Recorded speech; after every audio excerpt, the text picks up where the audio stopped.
Bonjour à tous et bienvenue dans ce premier épisode du QG des Badass à Marseille. Aujourd'hui, on est avec Emma, qui est consultante social média et rédactrice web. Bonjour Emma, Bonjour Camille, bonjour à tous. merci beaucoup d'être avec nous aujourd'hui. Eh bien, merci à toi, ça me fait plaisir d'ouvrir le bal de cette petite chaîne YouTube. Cette grosse chaîne YouTube, on va dire, on dit plus Pour l'instant, elle est petite. petite, mais elle continue de grandir. Est-ce que tu peux te présenter aux Badass qui nous écoutent et nous parler, voilà, un petit peu de ta vie, ce que tu fais comme métier, ça nous intéresse. Oui, tout à fait. Alors moi, du coup, je m'appelle Emma, je suis consultante en communication digitale freelance, enfin indépendante. Ça fait 2 ans et demi que je fais ça et j'ai vraiment commencé à décoller il y a quelques mois seulement. On le sait, au début, c'est un petit peu Mm. compliqué, il faut faire sa prospection, etc. Mais là, depuis, allez, 6 mois, j'ai pas mal de clients, je suis pas mal occupée, c'est trop trop cool. Donc j'ai hâte de vous présenter un peu tout ça et de vous donner de la force pour vous aussi lancer vos projets parce qu'il faut pas hésiter à y aller. Bah déjà bravo Emma hein, pour cette persévérance parce que c'est pas facile quand on se lance à son compte et il faut rester accroché. Est-ce que tu peux nous dire voilà ce qui a été ton déclic pour te lancer en tant qu'indépendante consultante social média aujourd'hui? Ouais, bah en fait, je sais pas si on peut parler de déclic parce qu'en vrai, moi, depuis que je fais des études de communication, bah si quand même il y a eu un déclic parce que quand j'étais en études de communication, donc en master, il y a une personne qui du coup était freelance en communication. Il avait lancé son agence, il était indépendant, qui est venu nous faire des cours, tu sais, les cours souvent formateurs, pas les cours théoriques. Et du coup, il nous parlait donc de son expérience quand il avait créé son agence, qu'il était indépendant et tout, et il nous encourageait, il nous disait, bah, si un jour vous sentez que vous avez envie de le faire, faut jamais hésiter et puis vous verrez si ça marche ou pas. Et donc moi j'étais là en mode ah ouais ça pourrait me plaire l'indépendant et tout. Et en vrai j'avais toujours eu dans l'idée, enfin toujours dans ma petite tête, même au lycée et tout, j'étais là en mode mais quand même travailler que pour une seule boîte toute ta vie, bah tu finis un peu par tourner en rond et puis tu as l'impression de donner tout à un patron, pas forcément je m'y retrouvais pas trop dans ce schéma. Je me sentais que je m'y retrouvais, mais j'avais pas encore dans l'idée que je pouvais faire autrement.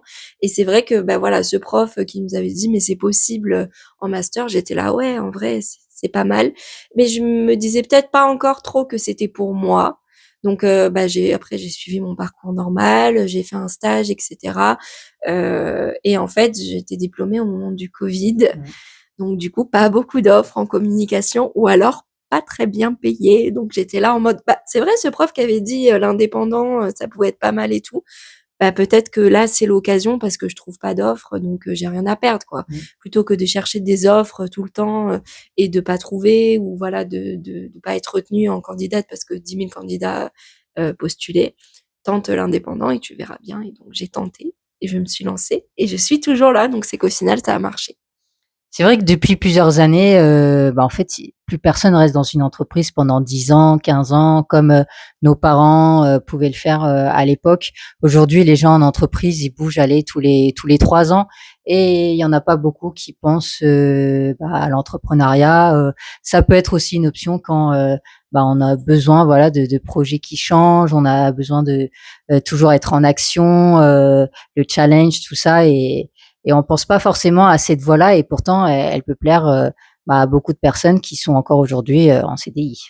Oui, je suis d'accord et je trouve aussi peut-être que ça a changé maintenant, mais par exemple, moi, tu vois, à mon époque, quand j'étais au lycée, on nous disait, bah, faut que tu trouves ta voie, genre tu fais tes vœux après bac très tôt, alors que bah tu sais pas souvent ce que tu Mm. veux faire, et c'était faut que tu trouves ta voie, que t'aies ton métier, etc. Et on te disait pas en fait, t'as la possibilité de te tromper ou t'as la possibilité de changer. Et c'est pour ça que moi j'étais là en mode mais j'ai pas envie de faire un seul truc toute ma vie. Enfin, comment je peux savoir ce que j'ai envie de faire et que j'aurai toujours envie de faire dans 20 ans? Mm. Et peut-être qu'aujourd'hui ça a changé, mais je trouve que du coup, la société et l'école t'impliquent beaucoup dans la voie unique.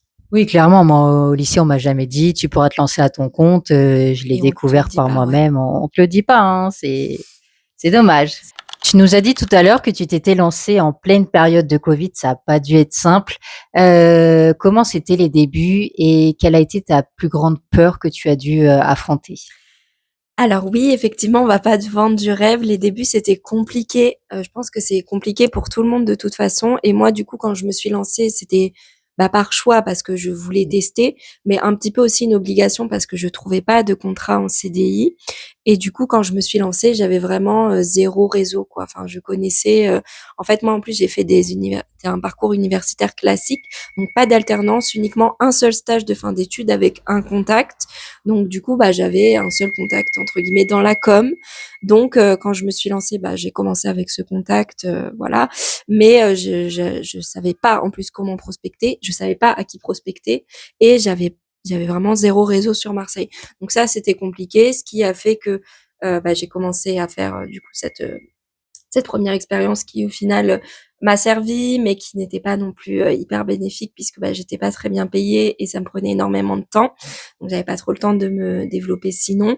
Et après, quand j'ai arrêté avec eux et que je me suis lancée, voilà, que je me suis dit allez, je vais prospecter et chercher mes clients par moi-même, bah toujours pareil, ce problème de zéro réseau. Et donc en fait, pendant longtemps, bah j'ai pas gagné d'argent quoi. Je gagnais pas d'argent. J'avais un contrat du coup alimentaire à côté. Je faisais des ménages dans des Airbnb et je faisais de la conciergerie, donc de la remise de clés quand les gens arrivaient, voilà, dans les locations de vacances. Donc c'était ça mon travail et je faisais de la prospection. Et en fait, j'ai perdu beaucoup confiance en moi parce que j'avais l'impression bah, de faire un travail je m'y retrouvais pas du tout. C'était vraiment un travail alimentaire, ça me plaisait pas et je me sentais trop mal parce que en plus, bah, tous les gens que je connaissais autour de moi sortaient d'études, etc. Voilà, c'était la vingtaine, tout le monde bah, suivait sa voie du CDI, du contrat trouvé. Des fois, trouvait pas, hein, mais enfin voilà, tout le monde Mmh. évolue un petit peu. Et moi, bah, quand on me demandait, bah ça y est, t'as trouvé tes clients et tout, bah j'étais toujours non, je suis toujours avec mon contrat alimentaire et j'ai du mal à trouver. Et voilà, ça m'a pris un an en fait avant de réussir à me lancer. Donc ma plus grosse peur, bah, c'était de pas y arriver, de pas réussir à trouver ce premier client, ce premier contrat qui déclic un petit peu tout. Et finalement, j'ai réussi. Donc, ce que je peux dire, et pour pas trop faire long, mais voilà, vous donner un petit peu d'espoir, c'est si vous êtes en lancement, que vous n'avez pas de réseau, que vous savez pas trop comment se prospecter, ça va venir. Ne perdez pas espoir. Et puis, des fois, c'est un petit peu long, mais ça fonctionne quand même. Oui, et puis c'est vrai qu'à l'université, hein, on nous apprend pas à prospecter. On nous dit pas que entretenir son réseau, c'est super important. Tout ça, tu l'apprends, bah, sur le tas. Tu apprends à prospecter toute seule, à mettre en place des stratégies, tu les testes, ça fonctionne pas, tu recommences, tu essayes autre chose. Et en fait, c'est de la persévérance et c'est normal, voilà, de passer 6 mois, 1 an, 2 ans, voire plus des fois pour lancer, son activité, tu vois? C'est pas qu'on est en retard, c'est juste que c'est des choses qui prennent énormément de temps, pardon, encore plus si tu as une activité à côté pour, subvenir à tes besoins. Ouais, je suis trop d'accord. Déjà, on t'apprend pas effectivement, enfin, ce qu'on t'apprend, c'est envoyer un CV, une lettre de motivation, mais dans le cadre du salariat, Non. on t'apprend pas à prospecter, voilà, quand tu es en indépendant et oui, ça prend du temps, mais faut pas lâcher l'affaire, quoi. Et c'est vrai que des fois, bon, bah, voilà, tu es obligé d'avoir un boulot alimentaire à côté.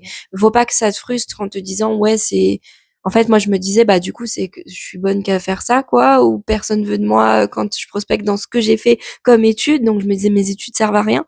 Mais non, en fait, faut voir ça juste comme un tremplin pour te permettre Ouais. de gagner les sous pour le réinvestir ailleurs, en fait. Ouais, faut le normaliser parce qu'il y a encore beaucoup d'entrepreneurs qui voient ça comme un échec et pas du tout, en fait. C'est juste que c'est normal, ça fait partie du processus. Ouais, et même en allant plus loin, je pense que si à un moment, voilà, tu développes ton entreprise et que tu reviens au contrat ou au salariat ou même bah, reprends un boulot alimentaire pour X ou Y raison, c'est pareil, il faut pas que ça te frustre. C'est le chemin. Le chemin Oui. d'entrepreneur, il est comme ça et on le sait et il faut s'y préparer. Il faut Et pas même, se... reprendre un job alimentaire pour d'autres raisons. Par exemple, si tu veux investir dans ton entreprise au bout de 3 4 ans, mais que tu as besoin d'une certaine somme d'argent et que tu peux pas l'avoir par le pied des banques, voilà, bah, tu peux reprendre un job, alimentaire, tu vois, à temps partiel pour, financer tes projets, en entrepreneuriat, quoi. C'est clair, ouais, financer tes projets en entrepreneuriat ou même tes projets de vie. Mmh. Voilà, c'est quel que soit le moment, si jamais à un moment tu décides de reprendre un boulot, faut pas se dire ah bah du coup j'ai fait ça pour rien. Alors aujourd'hui, je sais que tu accompagnes, bah, les TPE, les artisans, les entrepreneurs. Est-ce que tu peux nous dire quelle est l'erreur la plus fréquente que tu vois sur les réseaux sociaux? Oui, tout à fait, l'erreur la plus fréquente, bah, c'est souvent en fait ma cible, ils ont souvent pas beaucoup de moyens. Soit, bah, voilà, c'est des petites entreprises, donc bah, ils ont peu de moyens à mettre dans la com parce qu'ils mettent, ailleurs et puis ils ont pas toute une équipe derrière, un gros pactole, et cetera à investir. Ou alors des entrepreneuses, souvent quand elles me contactent, c'est qu'elles commencent et qu'elles du coup, elles ont besoin de conseils et en fait, l'erreur la plus fréquente que je vois du coup chez les personnes qui ne me contactent pas, c'est soit d'avoir des contenus en fait où elles s'épuisent, c'est-à-dire qu'elles se disent il faut que je poste tous les jours parce que bah on entend souvent ça sur les réseaux sociaux qu'il faut poster tous les jours, mais elles n'ont pas vraiment de stratégie derrière. Donc en fait elles postent pour poster, mais le contenu entre guillemets il n'est pas optimisé pour. Je dis pas qu'il n'est pas intéressant, il peut être très intéressant, mais voilà, la cible de ces filles-là ou de ces entreprises-là qui postent, eh ben, elles se retrouvent pas forcément parce que le contenu est pas assez impactant, en fait. Et donc, c'est très important, en fait, quand on se lance sur les réseaux sociaux et surtout en lancement de compte, de bien définir une stratégie. Pourquoi? Parce que déjà, ça te permet d'avoir plus facilement des idées, pour le lancement et après pour la suite parce que tu comprendras ce qui fonctionne et tes idées, après, tu les as et tu les renouvelles et voilà, ta stratégie, elle est lancée, elle est bien et ton compte, il roule. Si tu fais pas de stratégie de contenu, déjà, tu es tout le temps là en mode: «Qu'est-ce que je pourrais faire comme contenu, cette semaine? Oh là là, j'ai pas d'idée», donc ça te stresse. Quand tu trouves une idée, c'est sur le tas ou souvent tu suis les tendances et les tendances, ça marche des fois pour certaines personnes, ça marche pas pour tout le monde, donc faut faire attention. Est-ce que tu aurais 3 conseils, voilà, pour une entrepreneuse qui veut gagner en visibilité sur les réseaux sociaux? Oui, tout à fait. Bah, déjà, un conseil très, très important, c'est le storytelling. Je sais pas si le storytelling, ça parle à tout le monde. Bah, le storytelling, c'est tout clairement, l'art de raconter des histoires et en fait, c'est l'art de raconter ton histoire à toi. C'est-à-dire, bah, quand tu arrives sur les réseaux sociaux, que tu as une entreprise, voilà, un concept, tu te dis direct: «Je vais essayer de vendre mon concept». Donc soit c'est des produits, soit c'est des services et tu parles que de ça. Bah, je vends, tel produit, je fais tel service et cetera, mais tu penses pas toujours à mettre de toi à l'intérieur, alors que c'est hyper important en fait. Votre entreprise, vous l'avez créée, tu l'as créée toi parce que bah forcément il y avait quelque chose qui te faisait vibrer à l'intérieur de toi et donc ta création d'entreprise, elle vient aussi de toi, ce côté de tes passions, etc. Et ça, il faut le mettre en avant. Ce qui va te permettre de créer du lien avec ta cible, c'est de raconter ton histoire, de parler un petit peu de toi, parce que bah, tout de suite ton entreprise, elle devient plus humaine. Et si on te fait confiance à toi, on a envie de faire confiance à ton produit ou à ton service. Donc déjà, voilà, ça c'est hyper important. C'est toujours de travailler donc le storytelling, l'authenticité de tes contenus, toujours que ça soit toi au naturel et mettre un petit peu voilà de ta patte, de ta personne. Quand je vous disais tout à l'heure, faut pas suivre que les tendances. C'est vrai parce que les tendances, ben, elles vont parler pas forcément, elle te reflète pas forcément. C'est ce qui fonctionne parce que ça a fonctionné pour quelqu'un. Quelqu'un a lancé la tendance et ça a fonctionné. Mais peut-être que pour toi, il y aurait quelque chose d'autre qui fonctionnera. Et peut-être que si tu commences à parler avec authenticité, eh ben, ça sera toi la prochaine personne qui lancera un contenu viral. Donc voilà, l'authenticité, c'est hyper important. Après, ce qui est important aussi, et surtout quand on débute, parfois on a tendance à se dire, OK, je veux absolument être visible, trouver des clients, etc. Donc, je vais aller sur tous les réseaux sociaux. Et moi, je conseille pas forcément ça à mes clients. C'est-à-dire, des fois, quand tu débutes, t'as pas beaucoup de moyens. C'est ce qu'on disait tout à l'heure. Donc, être sur tous les réseaux sociaux, ça peut Beaucoup, beaucoup de temps. beaucoup compter et ça prend beaucoup de temps. Et en fait, plutôt que d'être sur tous les réseaux sociaux à 50% ou même à 25, soit à 100% sur un seul réseau social. Celui qui, voilà, tu te dis, il reflète le plus ma personnalité. Tu choisis et tu vas, voilà, tu fais que des contenus sur celui-ci et forcément, ça va être ton cheval de Troie, ça va être ton entrée dans la communication. Et si à partir du moment où voilà, tu as tes premières clientes, tu commences à développer ton activité et que tu te dis j'ai plus le temps pour me consacrer à ma com, tu peux en tester un deuxième. Mais au début, voilà, focalise-toi sur un seul réseau social, c'est important. Et si je peux rajouter du coup un petit autre conseil, c'est les statistiques. On a tendance à se dire: «Oh là là, je vais direct aller voir mes statistiques, je vais voir si mes posts fonctionnent» et en fait, c'est très anxiogène parce que, bah, forcément quand tu te lances, voilà, que tu débutes ta communication, quand tu débutes, je dis, pas forcément que tu en fais depuis un mois, hein. Débute, ça reste pendant très longtemps. Le temps que ça prenne, que tu gagnes des abonnés et cetera, tu vas voir tes stats et tu vois forcément que, bah, comme tu es au début, ça fonctionne pas trop. Et donc ça va t'angoisser pour rien parce qu'en fait, les statistiques, c'est une bonne donnée, mais c'est pas le plus important. Le plus important, c'est de voir si justement tu crées du lien avec ta communauté et si tu as des stats un petit peu basses sur tes posts, mais que tu vois qu'en MP, on te dit, ah bah j'ai bien aimé ton concept, j'aimerais bien avoir un rendez-vous avec toi, bah là, tu as tout gagné. Et c'est ça sur lequel il faut que tu te concentres. C'est de créer du lien avec ta communauté avant les stats. Oui, parce qu'en fait, ça va venir, voilà, c'est une progression en fait. Tes stats, elles vont pas décoller d'un coup, c'est normal, tu vois. Faut Elle décolle attendre. pas d'un coup, ouais, C'est puis elle ça. fluctue. Ouais. Et puis je pense aussi, faut poster à, même si c'est pas parfait, tu vois. Et je vois beaucoup d'entrepreneuses qui attendent de réaliser la vidéo parfaite, le post parfait, mais en fait non, comme tu disais, l'authenticité, c'est important, voilà, de le poster quand même parce qu'en fait, il va te représenter toi. Et s'il est trop parfait, bah, et les gens vont pas forcément le liker davantage parce qu'en fait, il va pas forcément te représenter. Tout à fait, oui. Et c'est vrai que bah, le fait de faire le contenu parfait, c'est un petit peu le syndrome de l'imposteur, quoi. On se dit, ah ben non, il est pas parfait mon contenu, parce que tu vas voir le contenu d'autres personnes qui sont forcément plus avancées que toi. Souvent, on s'inspire de gens plus avancés que nous. Et on se dit, waouh, mais elle, son contenu, il est fou. Mais elle a travaillé, en fait, ça fait peut-être des années qu'elle est là, et au début, elle a commencé comme toi. Mmh, Donc, poste, clairement. et puis après, tu vois ce que ça donne. Moi, c'est vrai que c'est un truc que je dis souvent aussi. C'est même voilà, si vous vous dites ah ouais mais non, je sais pas, la qualité de l'image elle est pas top, ou bien j'aurais pu mieux construire mon discours. Commence par le poster et en fait toi-même Mmh. tu vas t'améliorer en fonction de ce que tu fais. Alors que si tu attends le contenu parfait, tu le postes pas, donc tu t'améliores jamais et tu restes toujours au même stade quoi. Clairement, ouais, c'est un apprentissage, hein, et il faut être patient avec soi-même et voilà, plus tard, on aura des meilleurs, outils, un meilleur téléphone pour filmer, de meilleurs micros, ça vient avec le temps. C'est ça, tu auras plus d'argent, tu vas Mmh. plus investir. Et au début, c'est normal de commencer avec bah, ce que tu as. Et tout le monde commence comme ça, hein, donc faut pas se décourager, quoi. Est-ce que tu peux partager avec nous, voilà, une ou plusieurs fiertés, que tu as pu accomplir avec tes clients pendant ton activité, en freelance? Yes.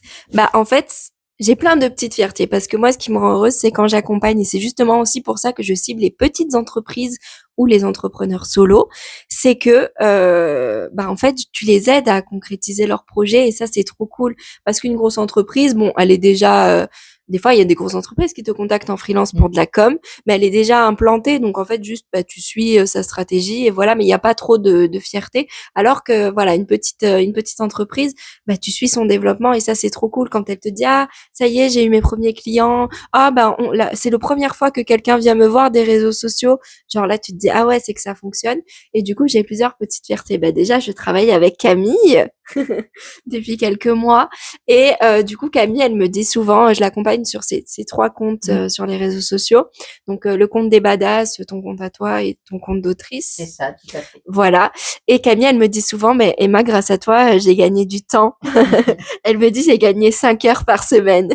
Et du Mais pas coup, que, hein, je reçois des DM que je recevais pas forcément comme ça avant ou dites de cette façon-là, donc oui, et du coup, je trouve ça trop cool parce que, bah, déjà, tu as le temps de te consacrer à d'autres choses, donc ça veut dire que tu peux faire grandir ton entreprise plus facilement et en plus, c'est vrai que une fois, tu m'as envoyé un message pour me dire: «Ah trop bien, par un de tes posts, il y a quelqu'un qui a voulu acheter mon livre» et ça, c'était enfin, j'étais trop contente. Je me disais: «Ça y est, ça commence à marcher et c'est trop cool» et donc bah, voilà, c'est la fierté de voir Camille, développer tous ses projets et tout et voilà, après j'accompagne, du coup plein d'autres projets. Par exemple, je travaille aussi, bah, sur le projet une amie qui est productrice indépendante. En fait, elle est productrice de cinéma et elle se lance en indépendant. Et elle va sortir son premier court métrage là sur YouTube. Et elle me dit souvent, mais grâce aux réseaux sociaux, en fait, bah, je vais pouvoir faire vivre mon projet et le faire grandir et que le plus de gens possible le voient sur YouTube. Et je suis trop contente. Enfin, elle se rend vraiment compte que les réseaux sociaux, ça peut l'aider à mmh. développer sa visibilité. Donc ça, c'est trop top. Et voilà, je pourrais vous en citer plein des petits exemples, mais on va pas non plus faire trop durer Mmh. la vidéo. Mais vraiment, l'objet, enfin, ce que j'ai envie de faire transmettre, c'est que vraiment, quand tu accompagnes des petites entreprises et que tu vois, bah, la personne, elle te dit, mais c'est trop bien. Grâce aux réseaux sociaux, ça y est, j'ai eu un client, j'ai eu un contact. Bah, c'est des petites, ça peut paraître petit, tu vois. Mais moi, ça me rend trop fière de me dire, bah voilà, c'est aussi un peu grâce à moi, quoi. C'est grâce Mmh. à l'entreprise et à l'entrepreneuse avant tout. C'est grâce à Camille avant tout parce qu'elle dégage une énergie qui fait que les gens ont envie de la contacter. Mais mon poste, voilà, il a servi.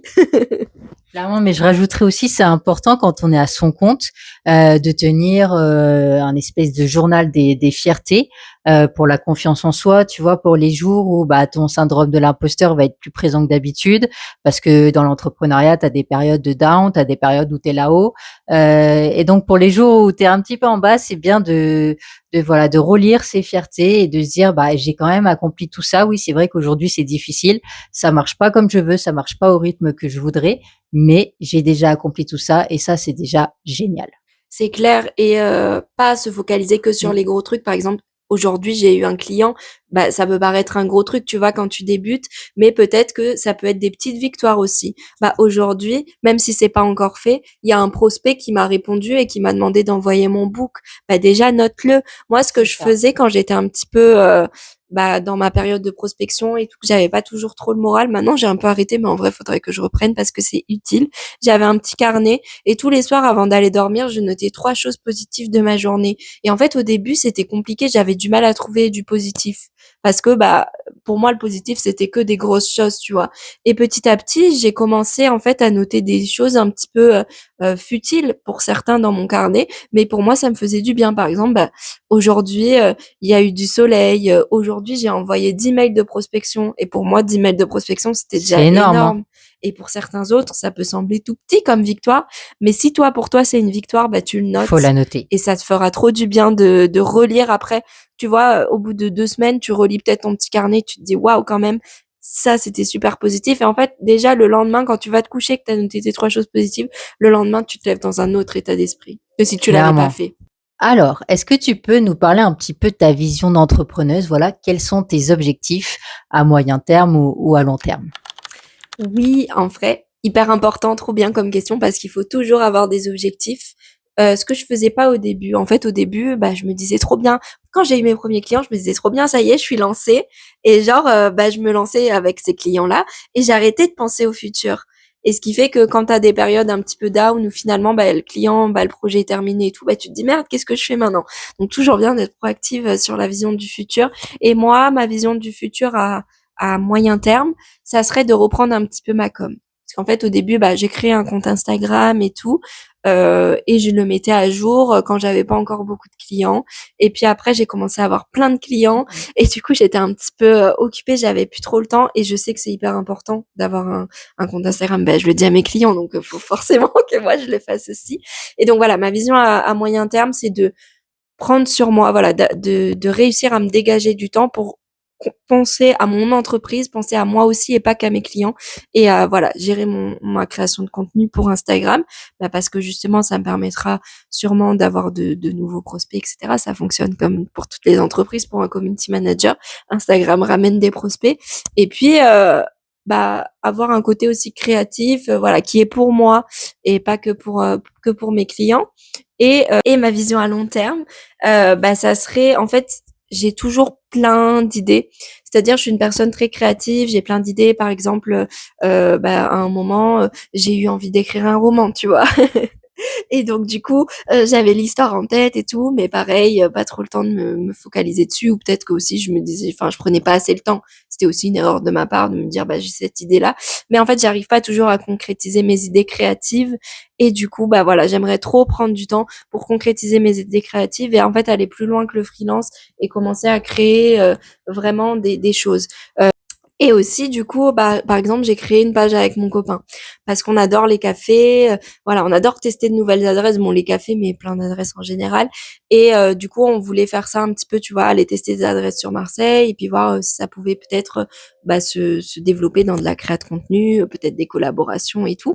Et bah voilà, on a été super motivés pendant un été en fait. Et puis après, c'était la rentrée de septembre et hop, plus Bah, manque personne. de temps surtout, je pense. Voilà, manque de temps et manque de temps et difficile parfois de se focaliser. Enfin, quand tu es entrepreneur, tu as plein de trucs Et moi, je me focalise sur un truc et puis après, je lâche les autres par manque de temps, Je effectivement. comprends, mais peut-être que dans l'avenir, tu vois, tu pourras commencer à déléguer certaines tâches, pas forcément la création de tes réseaux sociaux si tu adores ça, mais peut-être des tâches administratives, comptables, je sais pas, et te libérer du temps pour pouvoir bah, finir ces projets que tu as commencés et qui te tiennent à cœur.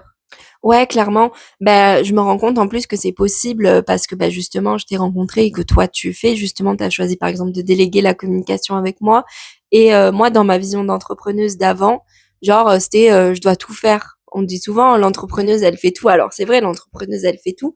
Mais en fait, de temps en temps, elle peut engager un prestataire enfin, une mission en prestation de service pour, voilà, déléguer des choses sur lesquelles elle est moins à l'aise ou qui lui prennent trop de temps. Alors, toi, c'est la com, mais effectivement, on peut décider d'engager un comptable, décider d'engager, je sais pas moi, une closeuse, etc. Donc voilà, il faut réfléchir à ça et en fait ça fait partie du développement. Oui, parce que je suis pas forcément d'accord avec cette idée qu'il faut absolument entreprendre tout seul. Tu vois, moi, pour beaucoup de projets, bah, je fais appel à des prestataires pour gagner du temps, mais aussi pour m'entourer de profils qualifiés.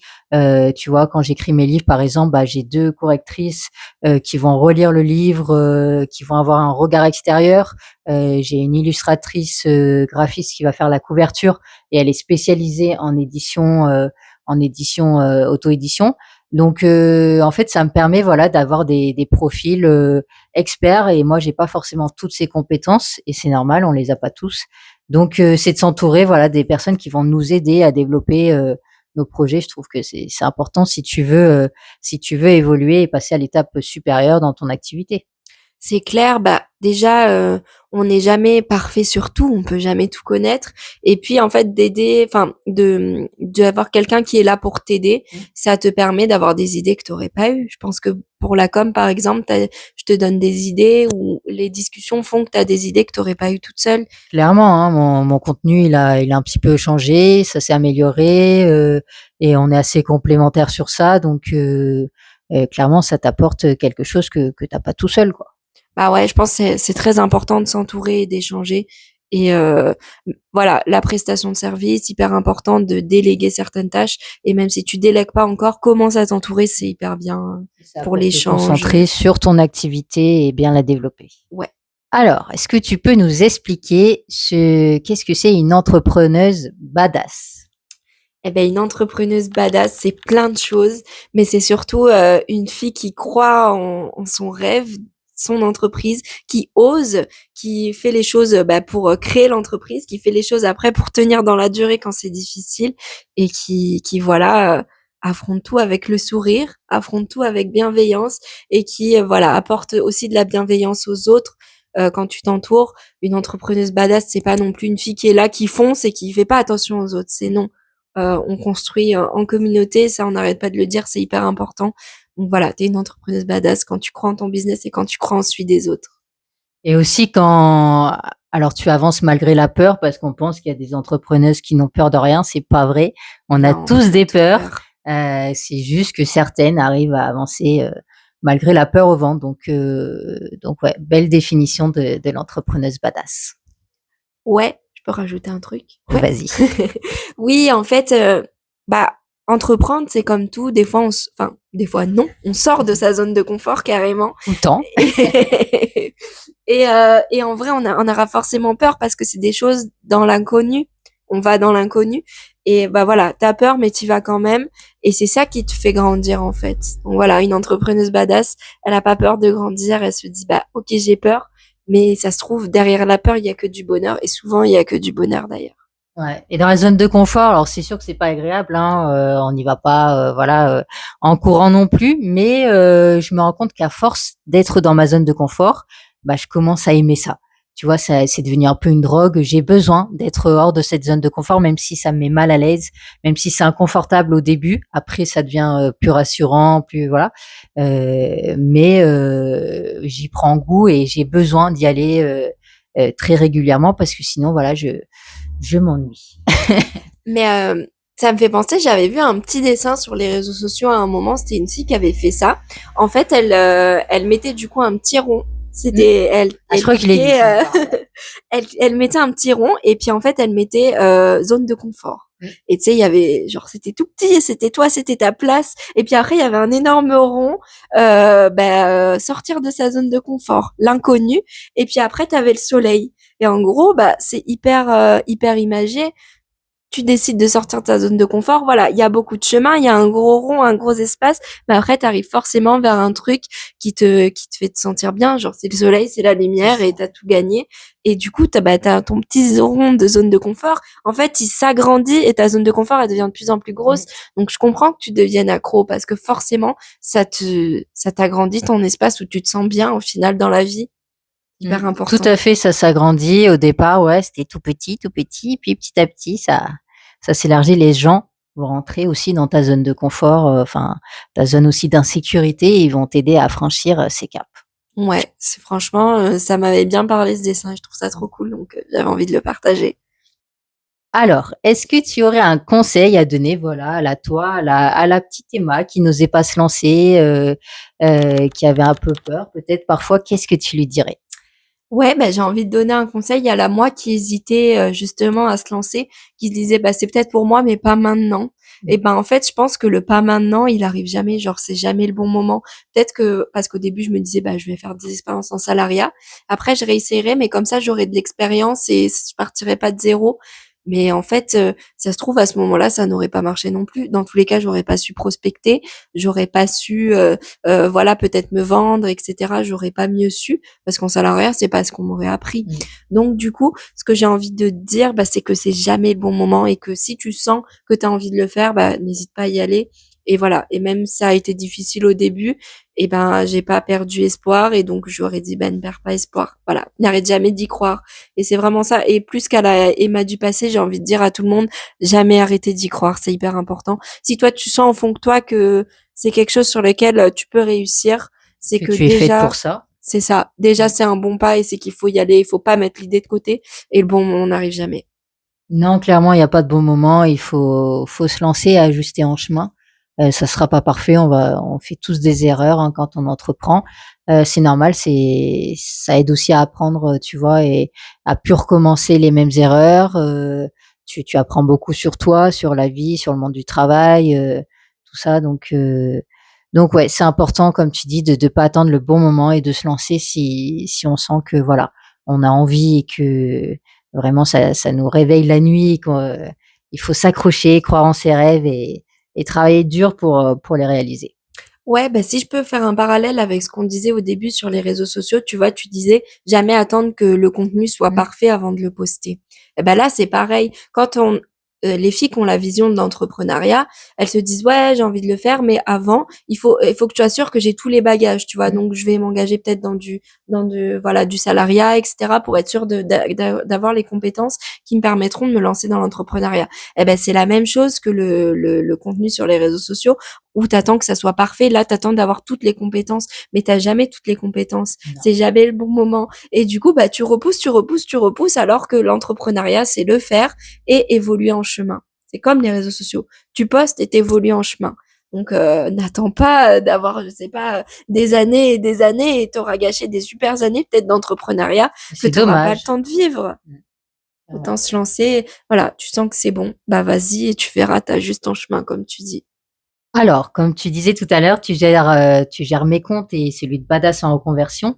Qu'est-ce que tu cherches, voilà, à transmettre, à travers ce projet? Ben, en fait, à travers Badass en reconversion, du coup, heu, c'est-à-dire que c'est ta stratégie, tu vois, elle était déjà définie. Quand on a commencé, bah, moi, je t'ai apporté des idées. Tu avais déjà défini ta stratégie et moi, je joue pas un rôle, en fait, dans cette stratégie. C'est-à-dire que vraiment, c'est trop drôle parce que je suis la cible. Je suis la C'est vrai parce qu'Emma était là pour le premier bootcamp, de Badass en reconversion en septembre à Marseille. C'est ça, et je suis la cible, je suis une entrepreneuse qui a besoin de réseauter et tout. Donc, ce que je cherche à apporter à travers Badass en reconversion, c'est vraiment ce que moi, ça m'a apporté. Parce qu'avant de faire le premier bootcamp de Camille, je réseautais pas du tout. J'étais chez moi et je faisais mes missions clients, etc. Et genre, bah, les seuls entrepreneurs que je connaissais, bah, c'était mon copain. Voilà. C'est déjà pas mal, hein. Mais voilà, j'avais pas trop de mes copines, beaucoup, bon, il y en a qui ont tenté l'expérience et puis après qui ont arrêté, et cetera. Donc j'avais beaucoup de gens autour de moi qui étaient pas entrepreneuses. Et quand je suis arrivée avec Camille, que j'ai fait le premier bootcamp, je me suis rendu compte que c'était hyper important de, voilà, de construire une communauté, de réseauter, et cetera. Et donc, quand je dis que je joue pas un rôle, quand je fais la création de contenu pour Badass, c'est que vraiment, j'ai envie de donner aux filles, leur faire comprendre que, bah, seul, t'as un projet, c'est super, mais quand tu t'entoures, tu vas forcément plus loin et tu le développes forcément plus. Et moi, par exemple, après ton bootcamp, j'ai revu ma cible. J'ai pris conscience que voilà, j'ai eu un déclic sur bah ma cible a été trop large et j'ai eu envie de vraiment la restreindre pour briller plus. Et donc, du coup, j'ai envie de faire comprendre aux filles que rejoindre Badass, c'est forcément avoir un travail sur toi, avoir un déclic que t'aurais pas eu toute seule, et puis avoir plein de filles qui sont là pour te rebooster dans les moments un petit peu compliqués et te donner conseil parce que bah peut-être elles sont passées par là avant toi, le chemin que tu vis actuellement, l'étape que tu vis actuellement. Il y a des filles qui sont déjà passées par là, ou il y a des filles qui vivent ça en même temps que toi et vous allez pouvoir vous soutenir. C'est hyper important. Donc c'est ça. Moi, je suis là à Badass, enfin chez Badass, et je fais la création de contenu chez Badass pour bah, faire grandir la communauté et qu'il y ait des filles qui vivent le même déclic que moi j'ai vécu. Bah, c'est vrai quand je t'entends dire voilà que depuis le bootcamp, tu as commencé à faire du réseau, tout ça, ça me rend tellement heureuse parce qu'en fait, j'ai créé un peu Badass pour ça. Parce que moi, quand j'ai commencé, voilà, j'avais aucun réseau, je me suis lancée, j'étais encore en CDI, donc j'avais pas forcément le temps de faire du réseau parce que voilà, fallait chercher les clients, fallait trouver du travail, tout ça, chercher les premières missions. Et comme toi, bah, dans mon entourage, j'avais que des CDI. Mon copain à l'époque, il était en CDI, donc j'avais même pas un copain entrepreneur. Donc, du coup, ça me fait tellement plaisir que tu me dis ça parce que je me dis, waouh, en fait, du coup, ça t'a apporté la communauté que j'aurais aimé aussi trouver. Finalement, je l'ai trouvé moi aussi. Donc, merci beaucoup pour ça. En tout cas, merci beaucoup pour cet échange. Trop contente de t'avoir reçu au QG des Badass. Le prochain bootcamp aura lieu au mois de juin. Je crois que c'est 14, 15 et 16 juin dans une villa à Marseille sur 3 jours. Donc, l'idée, on s'enferme entre femmes entrepreneuses badass pour booster son business. Donc voilà. Merci beaucoup Emma. Est-ce que tu as un petit dernier mot pour la fin à rajouter? Ben non, merci à toi Camille de m'avoir reçu. Merci vraiment pour la communauté que tu crées parce que c'est vraiment, je dis pas ça pour la vidéo, enfin c'est trop vraiment trop cool. On échange avec plein de filles d'horizons différents. On prend vraiment conscience de choses auxquelles on ne pourrait pas forcément penser sur nous toute seule en étant enfermée. On fait un travail sur nous et puis en dehors du travail sur nous, c'est des moments en fait où on se retrouve et où on peut chiller entre entrepreneuses, donc entre filles qui se comprennent, qui vivent les mêmes choses et on peut discuter et ça crée vraiment des liens et la communauté elle est hyper bienveillante et ça je trouve ça trop cool. Voilà. Bah merci, oui, parce que l'idée c'est pas faire que travailler, hein, on est là pour chiller comme tu le Aussi. dis. Voilà, bah merci beaucoup pour ce moment et on vous retrouve très vite pour le prochain épisode du QG des Badass. Bisous bisous. Au revoir.